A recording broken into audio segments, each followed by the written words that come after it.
Hello，大家好，欢迎收看最新一期节目，我是小渊。今天我们讲个丈母娘和准女婿的案件。有些人表示，这个案件直接让人想到某些日本电影中不可描述的情节。更加狗血的是，在案发4年之后，谁也想不到案件真相居然会以这样的方式被找到。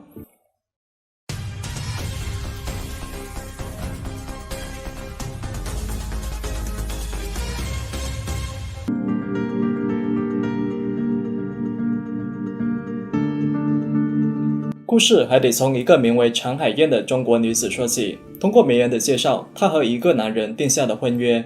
婚后不久，两人生下了女儿陈静。当然，这个陈静不是香港娱乐圈的陈静。陈海燕本以为只要两人肯努力，迟早开上法拉利。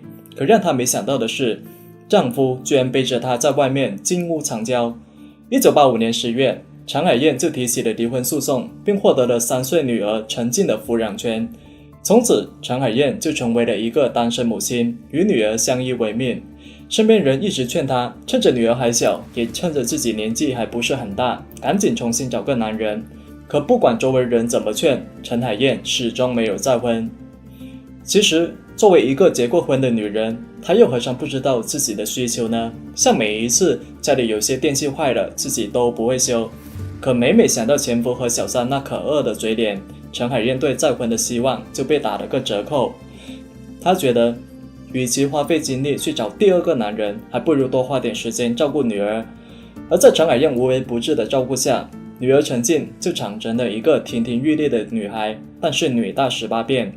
这一变可不仅仅是身体上的变化，考虑到女儿青春期荷尔蒙的影响，又可能是自己失败的婚姻，陈海燕总会旁敲侧击询问女儿和男同学之间的相处。她经常告诉女儿，不要随便相信别人说的话，尤其是男人的话。什么海枯石烂、天涯海角、比翼双飞，那些东西都是骗你们小女孩的把戏。2000年，陈静高考后顺利被北京某大学的英语系录取，这件事情让陈海燕高兴了很久。她觉得自己的腰杆更直了，多年的努力总算把女儿送上了一个人生的新台阶，只需要再努力个2-3年，自己就完成了人生一半的任务。在进入大学前的暑假，陈静就独自报了旅行团去旅游，期间有个帅小伙主动帮她搬的行李。一番接触后，陈静了解到这个男孩名字叫做严卓，当时刚刚满20岁。严卓称自己在中关村一家电脑公司担任经理，这一次出来旅游也是想放松一下。一路上两个人的交流几乎没有停过，尤其是严卓那双能说会道的嘴巴，连旁边的阿姨都被他深深吸引。周围人一直以为他们2个人是情侣，以至于严卓很害羞。而在周围大妈的怂恿和鼓励下，严卓就展开了强烈的爱情攻势。那一晚，严卓就把陈静从酒店里约了出来，2个人一起走在北戴河海滩上。一路上，严卓的手总是充满犹豫，他的手背紧紧挨着陈静的手背，虽然一直都有接触，但严卓就是不敢握住。快走到尽头时，严卓来了个深呼吸，他直接握住了陈静的手，而那一瞬间，陈静有种360度全方位触电的感觉。没错，这就是自带电流的爱情，一次牵手就可以让你全身酥麻。接着，严卓站在沙滩中间，指着天上的星星大声说道：陈静，我要爱你10000年。得到陈静的认可后，2个人随即走到了一起。那一晚，陈静的单人房变成了双人房，柔软的床垫也第一次体会到了什么叫做年轻人的激情。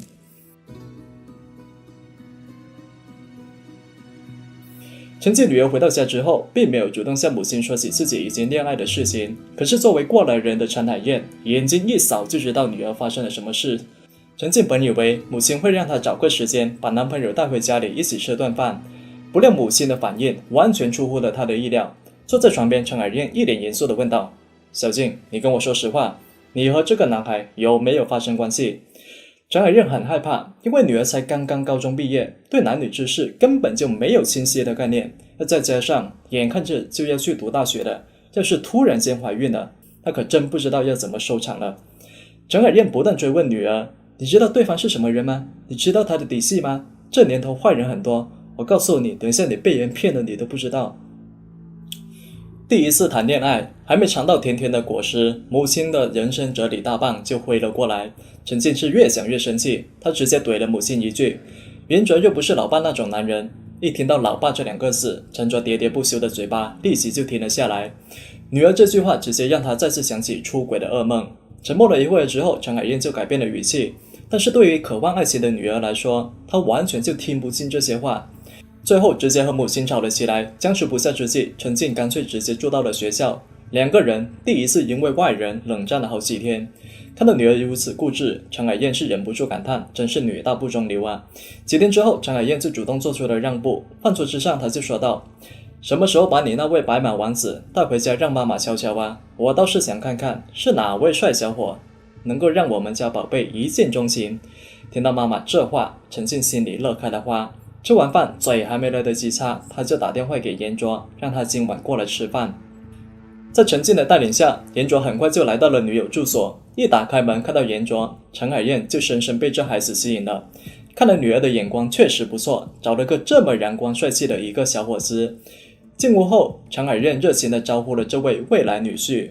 陈海燕的端庄大气也给严卓留下了深刻的印象。饭桌上，在说了一番客套话之后，陈海燕就开始侧面打听严卓的身份背景。严卓说自己也是北京本地人，但是因为家境原因，读完高中之后就直接上了社会大学。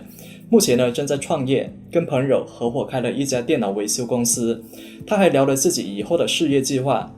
那虽然陈海燕嫌弃的态度没有表现在明面上，但是混过几年社会的严卓还是明白了他的意思。他表示自己下班后呢也在进修，把生意做稳定之后，自己就会重新回到校园。毕竟这个年代有个像样的学历还是非常重要的。虽然总觉得这顿饭吃得有点不自在，但是与未来丈母娘的交流还是在有惊无险中平安度过了。陈静以为母亲已经接受了严卓，可天真的她根本就不知道，母亲转头就去了严卓家附近打听情况。在和严卓邻居交谈中，陈海燕就了解到，严卓根本就不是什么电脑公司的经理，只是在朋友电脑维修店里的一个打工仔。年近花甲的父母还为他四处打工。陈海燕的心里觉得拔凉拔凉的，如果女儿真的嫁给了这样的男人，那以后的日子得怎么办？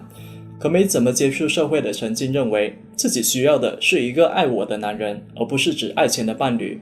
她直接就向母亲表示，我就是要严卓。看到女儿如此倔强，陈海燕只能从严卓身上下手，希望他能够主动放手。那岂料这小伙比女儿还坚决。而更让陈海燕没有想到的是，在后来一段时间，严卓趁着自己外出上班时，隔三差五就来到自己家，和女儿一起在床上玩耍。而就这样，在母亲的反对中，陈静和严卓还是继续走了下去。为了能够改变陈海燕的看法，每次遇到一些节日时，严卓都会送些礼物上门，平时呢也会主动处理一些琐碎事务，例如帮忙维修女友家里出现故障的电器等等。严卓这小伙子越是积极，他就越让陈海燕纠结。2001年春节后，陈海燕就跟朋友诉说了自己的烦恼。朋友表示，人家现在是穷了点，但是只要对你女儿好，这才是最重要的。你想想，你前夫的家庭条件虽然不错，但是他在外面却是沾花惹草。所以还是那句话，找男人呢，要先看他对你是不是真心。他不是真心的，他再有钱也是白搭。听到这话，陈海燕立马回答说，那我怎么知道他对我女儿到底是不是真心的？他现在不但得到了小静的人，还锁住了小静的心。到时候他移情别恋之后，剩下我女儿一个人困在里面，那我女儿岂不是很惨？看到陈海燕如此忧心忡忡，朋友就建议他找一个女孩试一下严卓。这个办法虽然是不错，但要找谁去试严卓呢？接下来的几天时间里，陈海燕就物色了好几个目标，但都被拒绝了。直到后来某一天，她看着全身镜试衣服时，突然想到了一个合适的人选，那就是自己。虽然已经上了年纪，但是所幸平时有注意饮食和有运动，自己的身材回头率还是很高的，既有少女的脸型，又有少妇的风韵，女人看得流泪，男人看得犯罪。用自己这副曼妙之躯考验严卓，他是否真心，一试便知。春节过后，陈静就发现母亲对男友严卓的态度发生了360度的翻转。以前看到自己和他待在一起，直接就是怒发冲冠，现在却直接给了他亲儿子般的待遇。不过陈静也没太在意，他觉得母亲应该是真的接纳了男友。然而他不知道的是，此时的母亲在进行着一个惊人的计划。母亲突然会对严卓这么热情，可不仅仅是他想通了这么简单。2002年8月的一个周末，陈静和同学相约到天津游玩，整个周末都不会回来。周五下班之后，严卓习惯性的来到女友家蹭饭。虽然严卓非常了解女友母亲的手艺，但是看到满桌子的菜，他还是有点吃惊。难不成女友临时改变了计划，要带同学回来聚餐吗？而更让严卓摸不着头脑的是，桌子上还摆着大半瓶的五粮液这种烈性白酒。严卓脑海里闪现过无数个问号，站在女友母亲身后，看着她今天格外诱人的衣服还有妆容，他想到的答案只有一个：女友母亲大概率是找了个新对象，趁着女儿不在家，想让作为男人的自己给把把关。可奇怪的是，等了好久，房屋里还是只有自己和女友母亲两人。来到严卓面前，陈海燕就指着桌上的五粮液，带着笑容说道：这瓶酒呢是当位聚餐时剩下的，那我想着开了的酒不能留太久，所以就想着和你今天把它喝掉。而孤男寡女共处一室，确实让严卓有点不自然，特别是陈海燕今天的衣服，那种似露非露的朦胧感，确实让他的眼光无处安放。虽然他总是躲避，可总是难免会扫到那股春光。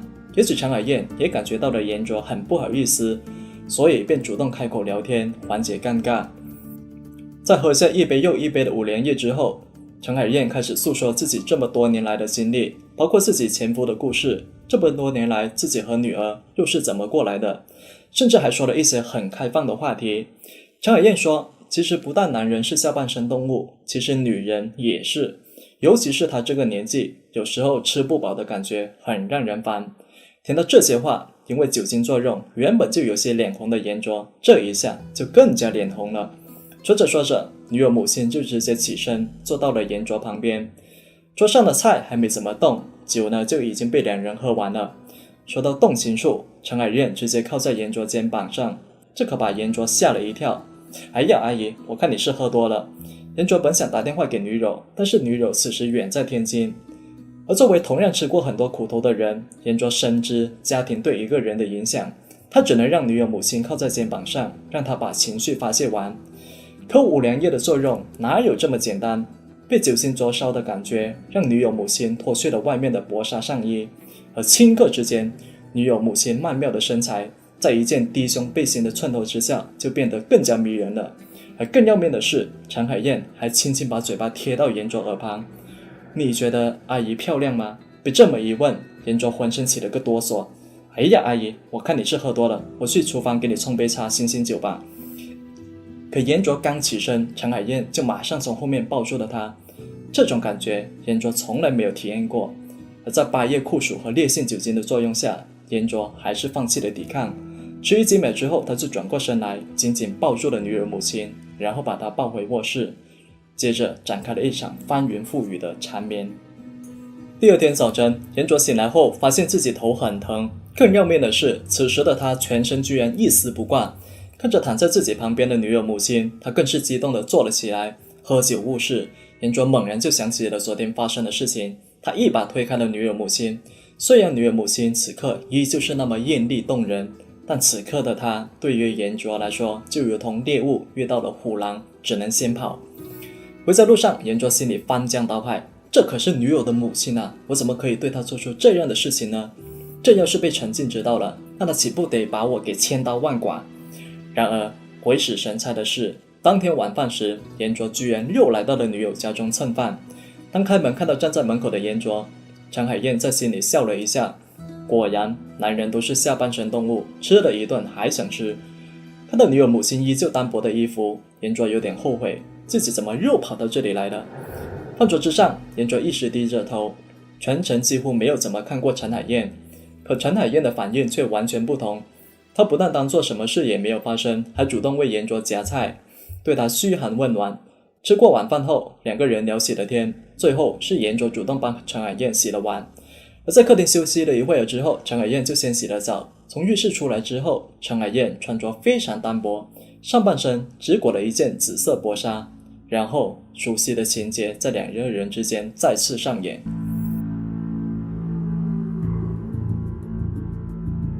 从天津游玩的陈静回到家之后，就发现男友突然有点反常。以前一打电话约他，男友就会马上屁颠屁颠的跑出来见面，而这几天打了7、8个电话，男友却一直说自己很忙。就在女儿疑心重重之际，陈海燕直接给他浇了一把火。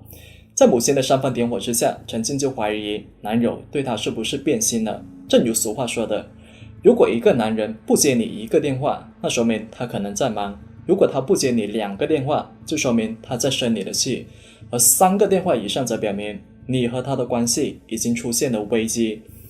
陈海燕说道：“妈妈明天就去找他理论。”陈静本以为母亲说的是安慰话，不料母亲隔天真的去找了男友。陈海燕表示，1瓶酒就能够把你下半身裤子给脱了，我女儿要是托付给你这种人，那她以后得怎么办？不过事情既然已经发生了，如果你和我女儿分手，那我就当做什么事也没发生。听到陈海燕后面这句话，严卓恍然大悟，自己就是掉进了这个女人的陷阱。此时的严卓有种哑巴吃黄连，有苦难言的感觉。他怎么也没想到，女友的母亲居然会用身体诱惑自己，以此拆散和他女儿。不得不说，这女人要是狠起来，真的是没男人什么事。在谈了2年恋爱后的2002年11月，陈静就主动向严卓提出了分手。分手那天，严卓一直不敢正视陈静，从头到尾要么一直低着头，要么看向其他地方。陈静觉得严卓很反常，这不太像是以前自己认识的严卓。他不停追问到底发生了什么事情。严卓心里的话几次到了喉咙，可肉被咽了回去，因为这种事情他根本就说不出口。后来在母亲的介绍下，陈静就认识了一个北京公务员，而为了报复严卓，陈静很快与新男友确定了恋爱关系。可此时的严卓根本就不知道陈静已经有了新男友。他觉得大家都需要一段时间去冷静，等过了这段时间，自己再去找女友母亲求情，而这才是对所有人伤害最小的办法。2002年12月的一天，严卓趁着女友不在家中，就来到了女友住所，准备找女友母亲谈判。虽然严卓和女儿已经分手，但是出于礼貌，陈海燕还是做了一桌子好菜招待他，甚至还专门买了1瓶高度数的白酒。看着低头丧气的严卓，陈海燕用带有安抚和威胁的语气说道：“别怪阿姨对你这么狠，阿姨这么做都是为了小静，你要是真的爱她，你就更应该知道要放手。只要你离开我女儿，我就当做什么事情都没有发生。”而被陈海燕这么一说，严卓直接就扑通跪在了他眼前。俗话说得好，男儿膝下有黄金。严卓这么一跪，还是让陈海燕心头触动了一下。当年丈夫要是有严卓1半的痴情，自己又怎么会忍受这么久的空房？看着声泪俱下的严卓，陈海燕动情地说道：“你是我生命中第2个男人，我不会对你太绝情的。你今后有什么难事，只要我能帮得到，我一定会尽力的。”而在酒精的作用下，2个人又发生了关系。这种久旱逢甘露的感觉，陈海燕已经等了很久。几个小时后，半睡半醒的严卓听到了快门声，醒来之后发现女儿母亲居然在取胶卷。陈海燕就走到严卓身旁说道：“我已经拍下了我们2个人的照片，如果你再敢纠缠我女儿，我就去报警说你强奸我，看到时候警察和小静到底是愿意相信你，还是愿意相信我。”被吓了一大跳的严卓立马就穿上了裤子，落荒而逃。这女人真是疯了。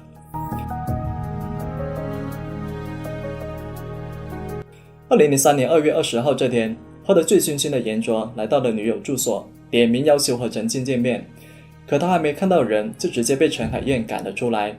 看到眼前这个得意洋洋的女人，严卓软磨硬泡，希望她交出底片。可陈海燕一口就拒绝了，况且她只是拍了严卓的裸照，根本就没把自己也拍进去。而最重要的是，如果交出底片，那她自己就真的没有任何筹码了。2个人直接吵了起来。严卓说陈海燕这个人非常的放荡，而陈海燕则说严卓不洁身自好。在言语的刺激之下，严卓就掐住了陈海燕的脖子，将她推到了卧室的床上，还直接拿起旁边的枕头捂住了她。几分钟之后，陈海燕刚才还在挣扎的四肢逐渐没有了动静，而直到这时，严卓才发现自己错手杀了人。他的脑海里一片空白。冷静之后，他就从厨房里找了一把菜刀，将陈海燕分割成6大块，分别装到了不同的大袋子里，准备将尸块抛到其他地方。而在离开之前，他还翻出了陈海燕的身份证还有存折等证件，伪造出他要出远门的假象。几天后，陈静就发现一直没有办法联系上母亲，他四处打听也没有找到人，看到母亲身份证存折都不在家中，他一直以为母亲是单纯的离家出走，可他始终想不明白为什么母亲会突然离家出走，因为自己明明已经和严卓分手了。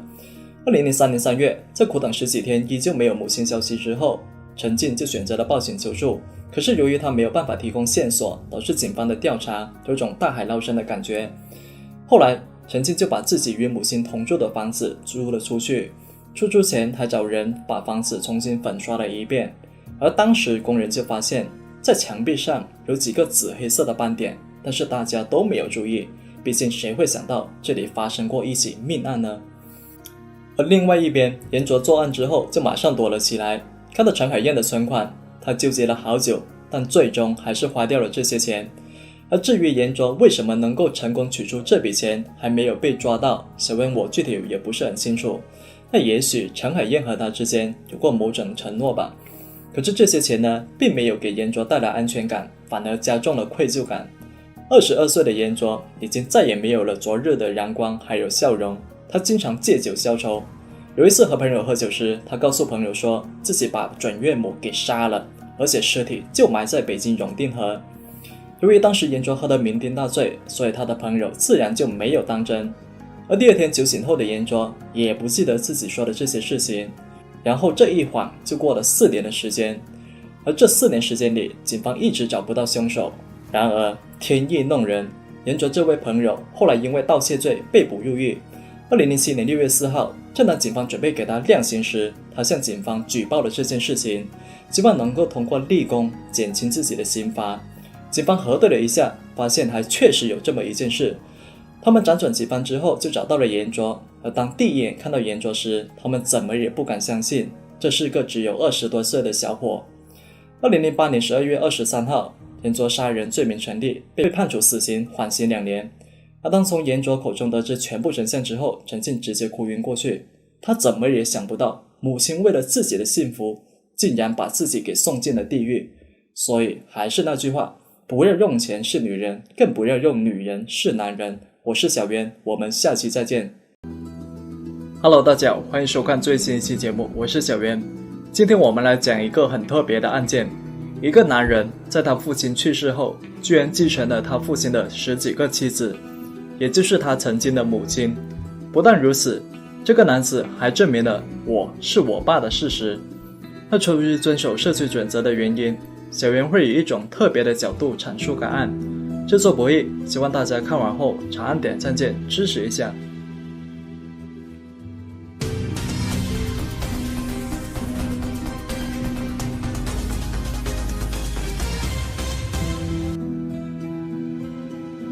事情还得从2002年美国的犹他州说起。在当时，美国刚刚举行了第19届冬奥会，全美的焦点都集中在这件事情上。人们讨论的最多的话题就是这届冬奥会上的比赛。不管比赛是胜利还是失败，人们都为比赛的紧张和刺激感到兴奋。可在犹他州的某个教堂里，有这么一群人却完全不同。他们面色沉重，因为他们92岁高龄的教主鲁伦·奥尔雷德在前几天因病去世。他活到92岁才见耶稣，也算是寿终正寝。可鲁伦却留下了一滩的罪恶。围在棺材旁边的是几十个不同年纪的女人，年纪涵盖老中小。他不知道的人还以为这是个大家族，可实际上，这些女人大多都是死者的妻子。对的，你没听错。那为何这个老人会有这么多位妻子呢？这还得从这位老人管理的这个教会说起。教会的全名呢，是基本教义派的耶稣基督后期圣徒教会，简称 FLDS。简单来说，它是摩门教 LDS 的一个分支，只不过后来自己单飞了。那为什么这个 FLDS 要单飞呢？因为在美国很多州是不允许一夫多妻制度的，而 LDS 为了获得美国州政府的认可，在1890年时结束了一夫多妻制度。可有些教员呢却并不买单，所以便脱离 LDS 自立门户，创建了 FLDS， 并且继续实行一夫多妻的制度。那回到葬礼上，在这群女人中呢，有人表现得如丧尸至暗般痛苦，那也有人面无表情，心如死灰，那更有人一脸疑惑，甚至惶恐不已。因为就在此前，这位92岁的老教主告诉他们，一旦盐湖城顺利举办冬奥会，那世界末日将会到来。那盐湖城将会彻底消失在犹他州的土地上，万物的生灵都会随之毁灭。那为了避免被毁灭，老教主甚至命令教会搬到了犹他州和亚利桑那州的边界。而就当教员祈祷世界安宁时，冬奥会居然如期举办了。那老教主的权威第一次面临着严峻的挑战。那看着躺在棺材里一动不动的老教主，许多教会成员面面相觑，为何冬奥会举办后世界没有毁灭？老教主就真的会像他生前所说的，自己会因为拥有多位妻子死而复生吗？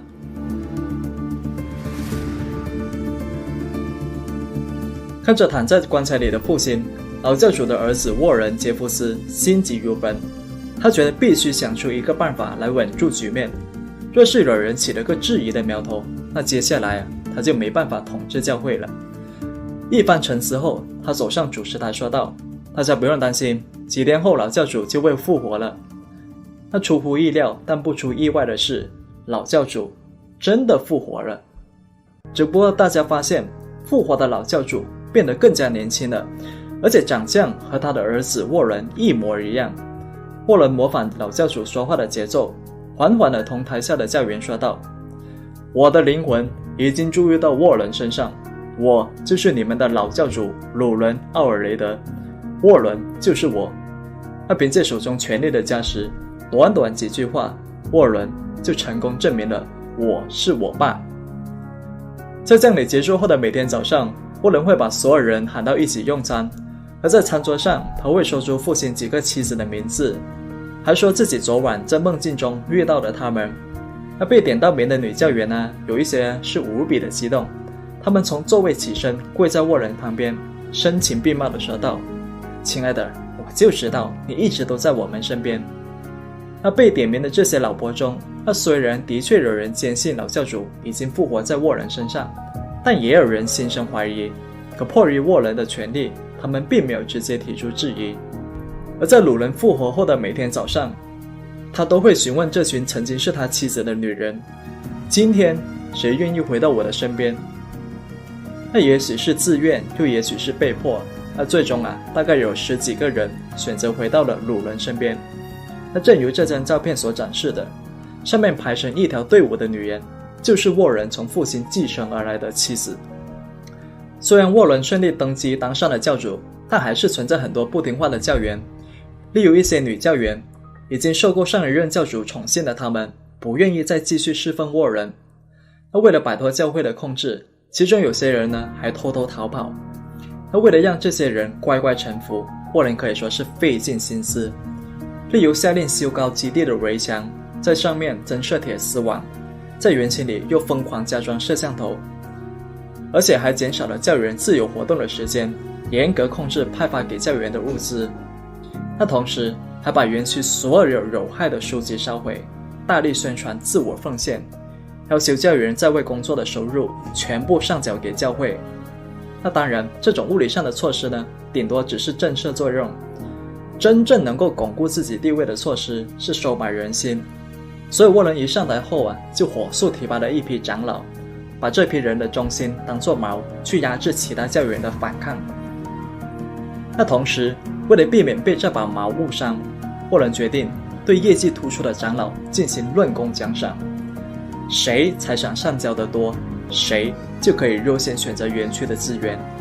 只要你贡献到位，任何女教员都可以赐给你做老婆，那不管他们是否已婚，又或者是否已成年。可这种操作呢，会面临2个难题。其一，教会里如果男性过多，那就得准备很多女性作为奖品。可这些奖品呢，并不是市场上那些蔬菜，每天卖完后呢，就可以立即进货。那怎么办呢？沃伦的办法很简单，也很暴力，直接将教会里许多未成年的男孩子赶出教会，让他们流浪在街头或者自食其力。那之所以会赶走这些人，是因为年纪问题。这群人呢，他们无法工作，没有办法为教会带来收入，甚至教会还要反过来负责他们的吃喝拉撒。而女教员则不同了，她不但可以作为奖品，还可以用作向政府申请救助金的筹码。从2002年成为教主后的2年时间里，虽然教会中一直有各种棘手事务，但这丝毫没有让沃伦觉得劳累。相反，他还不断把魔爪伸向女教员，以此释放自己的天性。那其中就包括许多未成年女孩。那算上父亲继承来的10几位妻子，沃伦呢，前前后后一共娶了80多位教员。那其中呢，就包括许多未成年少女。那前前后后更是生下了70多个小孩。那算上那些流产的胎儿，那就更多了。在权力的怂人之下，沃伦变得比魔鬼还魔鬼。例如每当新婚之夜时，他总会把新婚妻子带到园区的一个大房间，然后当着摄像机和其他女教员的面临幸这位新婚妻子。那根据粗略的估计，沃伦操控的这个教会呢，成员数量大概在6000到1万人左右。那问题来了，这么多教员真的全部真心臣服于沃伦吗？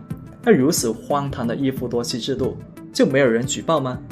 这么大迫害人性的恶魔组织，美国联邦政府又真的毫不知情吗？那其实并非如此，因为早在沃伦上台以前，就有人试图曝光这个组织的黑暗秘密，但是因为种种原因，没能撼动这棵参天毒树。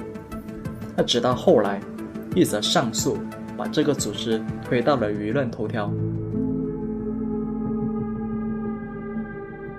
在2004年7月，沃伦的侄子布伦特向法院提起诉讼，控诉沃伦侵犯当时只有5岁的自己。而在布伦特的带头下，越来越多的前教员也加入了阵营，包括很多只有10几岁的未成年少女。虽然沃伦被很多人起诉，但由于证据问题，沃伦总是能躲过一劫。那从法庭上大摇大摆走出来后，沃伦的控制欲变得更加的丧心病狂。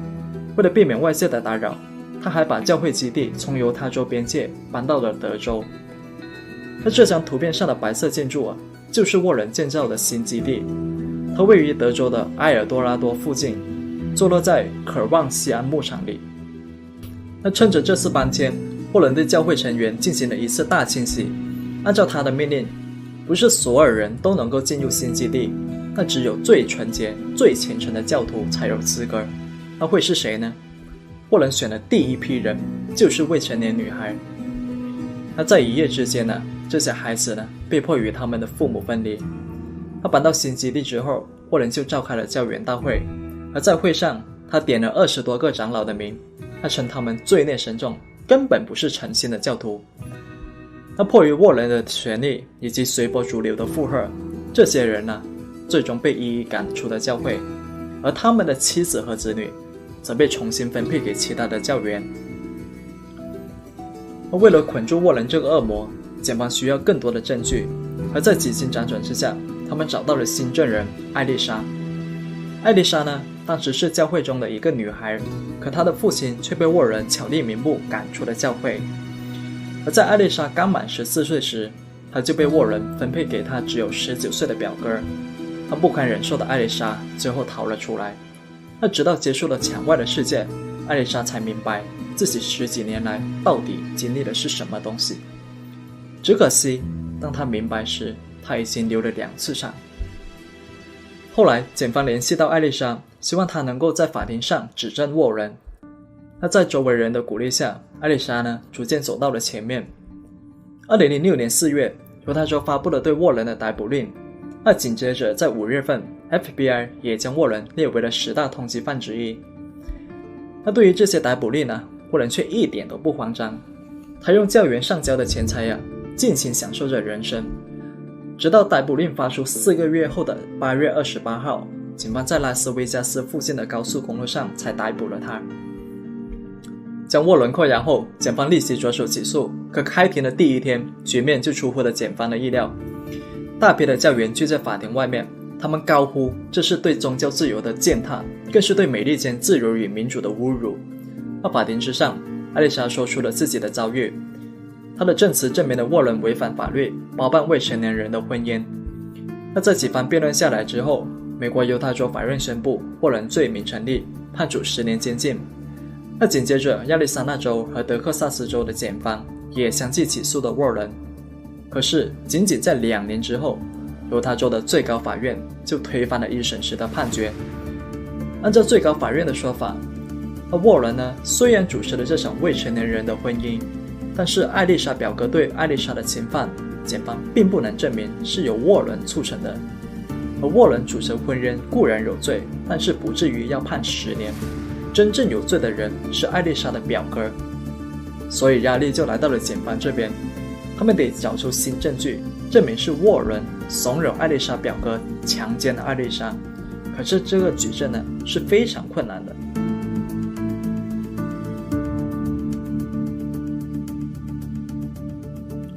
而就在检方倍感焦虑时，上帝给他们送来了一个神助攻。在2008年3月底，警方接到了一个16岁女孩的报警求助。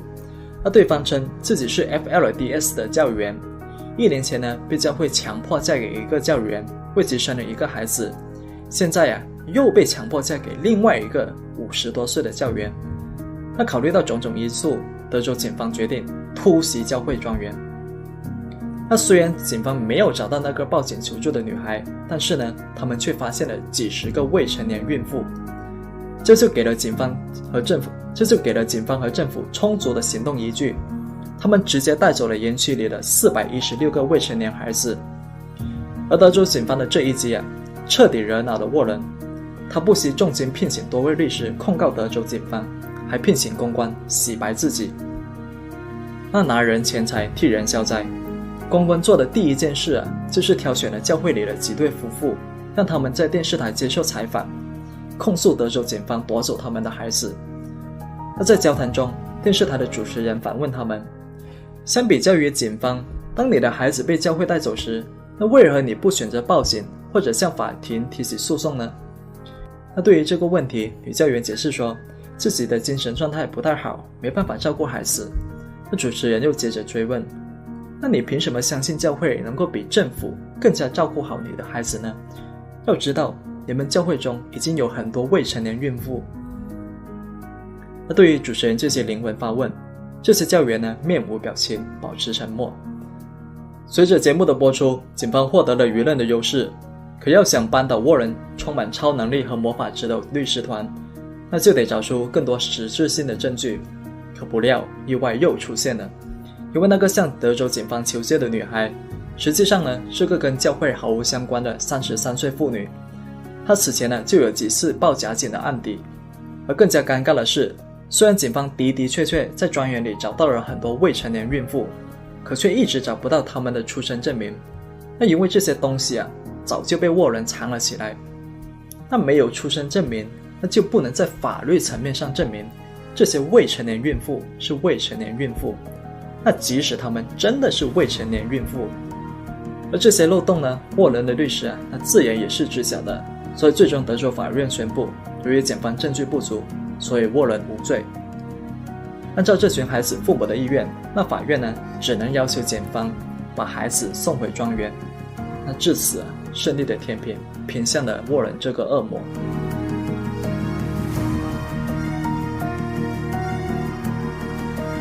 那几年的缠斗下来，检方就发现，要想彻底扳倒沃伦，那就得找到一击致命的证据。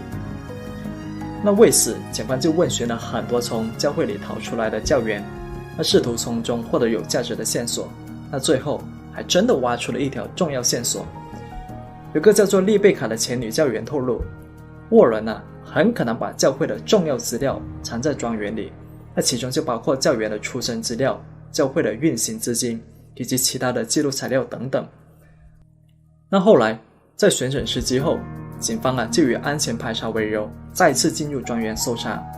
他找了大半天，终于发现了一个暗室。这个暗室的墙面呢被刷成白色，里面呢摆着一张床还有台阶。那起初警员一直搞不懂这些东西的用处。沃伦这家伙专门搞个暗室，就专门为了摆一张床吗？不太可能吧。房间里应该还有隐藏着其他秘密。那果然，顺着这个暗室，警方找到了一个保险柜。